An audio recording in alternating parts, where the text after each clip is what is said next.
2-3 บาทก็ได้เท่านี้พี่น้องเทอละโตนี่แหละ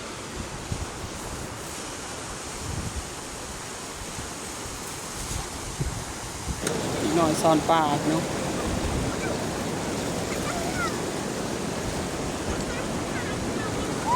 ไอ้เลยพี่น้องเอ้ย13 โลปลายเลย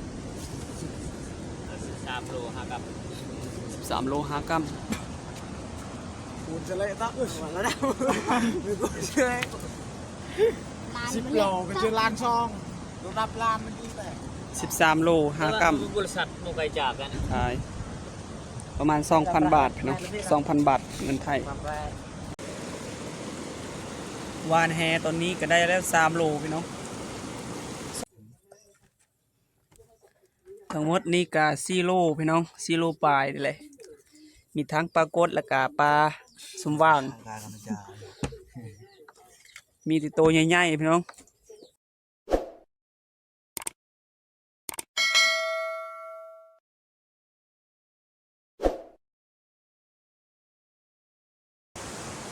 ทักทายสบายดีและก็สวัสดีพ่อแม่พี่น้องซึ่งวันนี้เราก็ไปตึกเบ็ดเนาะหรือว่าไปตกปลาพี่น้องอยู่ที่แกงลีนวันนี้มากับ2 คนพี่น้องมากับมาเนี่ยวันนี้หลังจากเขาตกปลาแล้วหรือว่าตึกเบ็ดแล้วเขาก็วานแห่เนาะโอ้ว่าสิมาหรือบ่พี่น้องเอาไปรับชมกันเลยนี่พี่น้องเอ้ยปลาสก้างแล้วก็นี่ปลากดหาตึกเบ็ดนี่พี่น้องตอนนี้ก็กำลังวานแห่เนาะโอ้โหสิได้ลายปันใดพี่น้องเอ้ย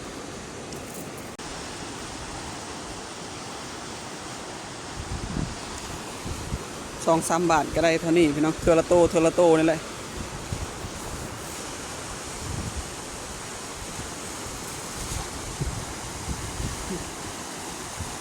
โอ้เด็กน้อยกันได้ลายพี่น้องเสียละน้องทั้งตึกป่าและทั้งแห่วานแห่อีกพี่น้อง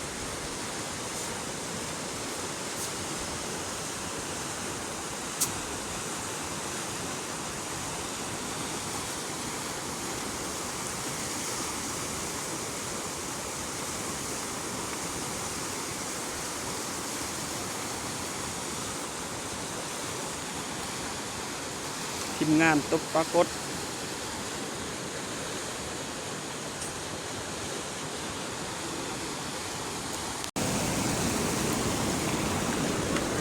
อีกหน่อยซอนป่าเนาะ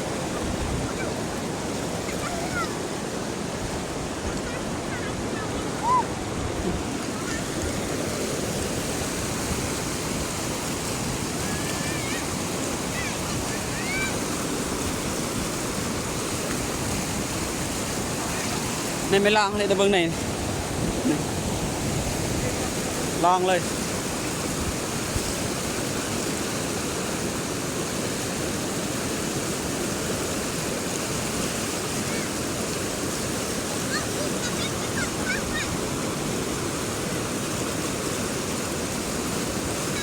สิได้บ่จะลายเลยเป็นยังไงประมาณ1 โลนี่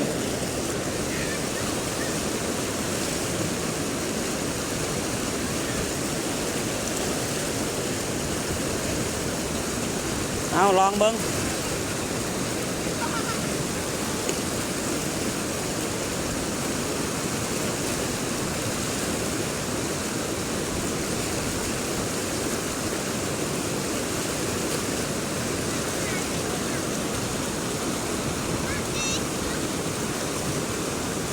มานบ่มานบ่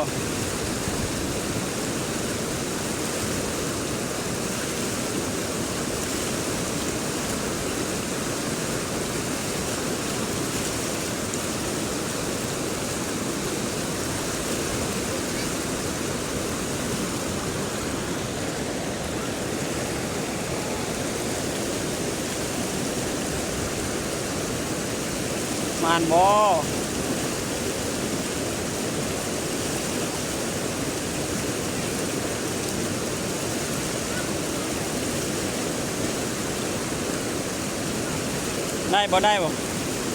โอ้ประมาณซ้ำ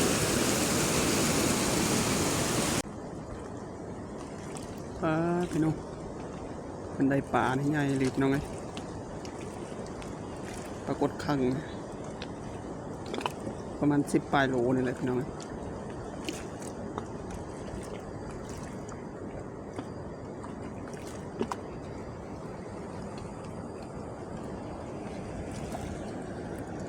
เสร็จแล้วน้อง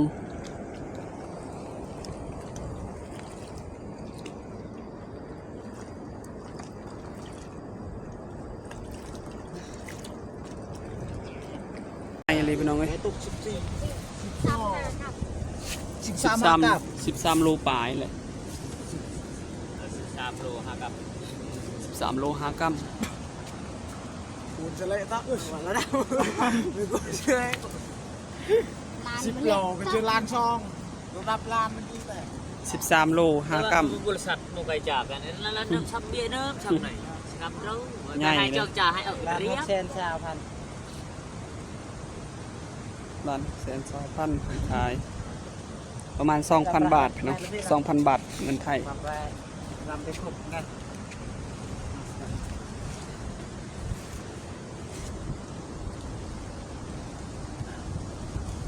เห็นครั้งแรกเลยเห็นครั้งแรกเนาะใหญ่ปัน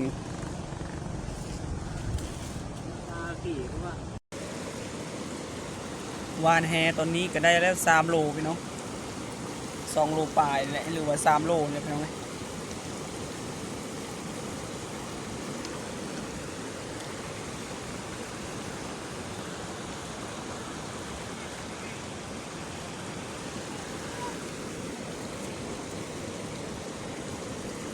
พอกินอยู่พี่น้องเอ้ย